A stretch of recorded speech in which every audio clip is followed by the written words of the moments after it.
90dB 수준으로 떨어져 있는, 고함 치듯이 해야 들으시는 분들이 있죠. 그 정도 수준이시거든요. 그런 청력 가지고 방문을 하셨습니다. 그리고 방문하셔서 치료하는 과정 중에 일단 염증이 있게 되면 치료가 굉장히 어렵습니다. 그래서 우리가 한방에서는 풍열성 이명이라고 합니다. 그래서 중이염과 관련된 이명, 귀의 통증, 이런 염증 반응과 관련된 이명약을 투여를 했습니다. 22년도에 방문하신 이동입니다. 40대 후반의 남성분이시고요. 이분은 좀 특이한 케이스이시네요. 실제 약의 복용량은 많지 않았고요. 치료를 많이 하셨습니다. 그렇다고 해서 약이 전혀 들어가지 않은 것은 아닌 것이, 만성 중이염을 거의 20년간 알아오셨던 분이시거든요. 그러면서 뭐 고막 재생술도 하고 여러 가지 고막에 문제가 많으셨던 분입니다. 그러면서 양쪽의 이명이 다 있으셨는데 돌발성 난청과 함께 이제 이명이 더 심해지셨고, 그 부분을 치료하시기 위해 방문하셨고요. 스테로이드를 고막 주사를 4번 하셨는데 그대로 유지가 되고, 오히려 스테로이드 쓰면서 피부에 이제 여러 가지 문제가 좀 생기셔서 한방 치료를 하러 방문하신 분입니다. 청력에도 굉장히 심한 퇴행성 변화를 보이신 분입니다. 보청기도 사용하시는데 90dB 수준으로 떨어져 있는, 고함 치듯이 해야 들으시는 분들이 있죠. 그 정도 수준이시거든요. 그런 청력 가지고 방문을 하셨습니다. 그리고 방문하셔서 치료하는 과정 중에 일단 염증이 있게 되면 치료가 굉장히 어렵습니다. 그래서 우리가 한방에서는 풍열성 이명이라고 합니다. 그래서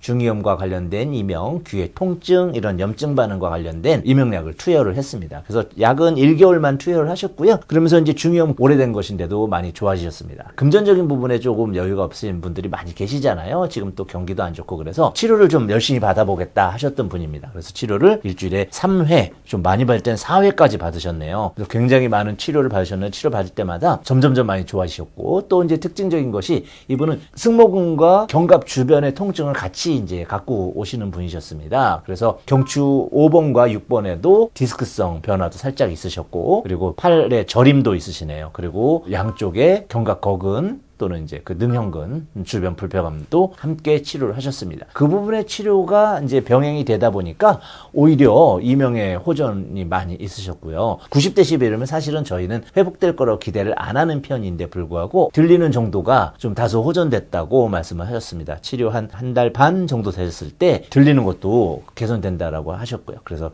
지속적으로 침 치료에 의존을 많이 하셨습니다. 그런데 중간에 호전되다가 말고 갑자기 청력이 또 나빠지셨고 이명도 커지셨습니다. 머리도 무겁고, 그래서 어쩐 일이지 하고 여쭤봤더니 감기가 오셨어요. 그래가지고 목도 칼칼하고 비염 증세도 나타나셔서 감기 치료를 살짝 전환을 해서 감기 한약 제제를 좀 드렸고요. 그리고 이제 다시 또 치료를 병행했습니다. 이분은 수면장애도 좀 있으신 분이라 중간에 수면장애가 심한 날도 있고 좀 덜한 날도 있잖아요. 심한 날 보면 다음날 이명이 심해지고, 감기기가 있으면 좀 심해지고, 이런 이제 일상적인 악영향을 극복하면서 치료를 하신 거죠. 치료에 좋은 반응을 보이시는 분이긴 한데도 거의 3달 정도 치료를 하신 것 같습니다. 그래서 체력이 떨어질 때, 특히 잠 못 잤을 때 이명이 심해지시는 부분 때문에 제가 녹용을 포함한 이제 저희 본원에 사용되는 난청약이 있습니다. 이제 그거를 한번 드셔보시면 어떻겠냐 권해드렸고, 그 부분에 이제 노인성 난청약과 합방을 좀 했습니다. 그래서 보약을 한번 드셨고요. 그러고 나서 청력이 많이 이제 좋아지셨습니다. 그래서 약의 도움을 가끔 받고 치료 위주로 하면서 보조적으로 약물의 도움을 받는,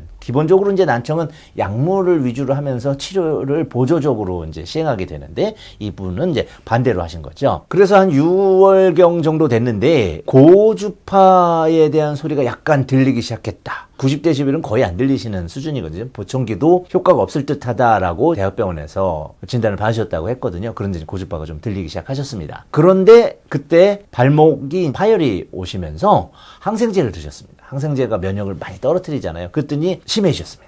다시 또 이제 치료를 열심히 또 받으시게 되었고요. 그러면서 그 이후로 마무리를 한 달 정도 조금 더 하셔서 조용할 때는 주변 소리가 이제 오른쪽으로 들리는 그런 상태를 다시 회복하셨고, 그렇다고 해서 정상 생활을 하실 정도로 가시거나 보청기를 빼고 살아도 되거나 이런 정도까지는 사실은 어렵습니다. 그러나 보청기를 안 꼈는데도 주변 소리가 약간 인지가 되는 이제 그런 상태를 만드셔서 삶의 질을 다소 회복하는 수준의 경과를 보였고요. 이명난청을 꼭 이제 완전히 낫게 한다 이런 부분보다는 원래 가는 길 먹는 달에서 청력이 한번 떨어지고 노인성 난청 병변이 오게 되면 점점 떨어지거든요. 그럴 때 통원 치료를 통해서 저희가 사용하는 특수한 약침과 여러 가지 치료를 하시게 되면은 조금 더 늦게 나빠지게 하는 그런 효능을 기대하면서 하시는 분들이 계신데, 오늘은 그런 효능과 그런 치료 위주의 케어를 받으시는 분을 소개를 해드렸습니다.